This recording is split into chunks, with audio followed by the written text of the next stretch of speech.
Hello বন্ধুরা, তোমরা সবাই বৃষ্টিতে কেমন আছো? আমি কিন্তু খুব ভালো আছি। আর এই বৃষ্টিতে ভিজে ভিজে চলে গেছি মাছ কিনতে।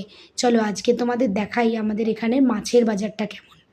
মাছের বাজারে এক সাইডে পাওয়া যায় বাঙালি মাছ, আর অপর সাইডে পাওয়া যায় সমস্ত রকমের নোনা মাছ, মানে সমুদ্রের জলের মাছ।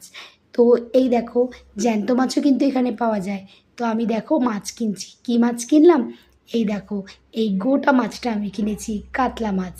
কাতলা মাছ তো আমার কম বেশি সকলেরই মোটামুটি ভালো লাগে। আর এর সঙ্গে সঙ্গে এখানে কিন্তু বাঙালি সবজিও বিক্রি হয়। আর এখানে দেখতে পাচ্ছি এই যে নেটের মধ্যে কী রাখা আছে জানো? এই নেটের মধ্যে রাখা আছে কাঁকড়া, জ্যান্ত কাঁকড়া। এখানে এভাবেই বিক্রি করে। আর এখানে দেখতে পাচ্ছ কত রকমের সমুদ্রের মাছ রয়েছে। এখানে সমুদ্রের মাছের মধ্যে চিংড়ি মাছ রয়েছে, বোম্বিল মাছ রয়েছে, সুরমাই রয়েছে, পমফ্রেট রয়েছে, আরও নানা রকমের অদ্ভুত অদ্ভুত মাছ রয়েছে যেগুলোর নাম আমি জানিই না। তো কোন মাছটা কিনি কোন মাছটা কিনি বলতে বলতে এই মাছের বাজারটাও একটু তোমাদের ঘুরিয়ে নিলাম। তো শেষমেশ দেখো, মাছ তো অনেক রকমই রয়েছে, কোনটা কিনবো করে এই যে এই বাংলা মাছগুলো আমি কিনেছি। দেখো মাসিটা কিন্তু হাত দিয়েই ছাড়িয়ে দিচ্ছে মাছ।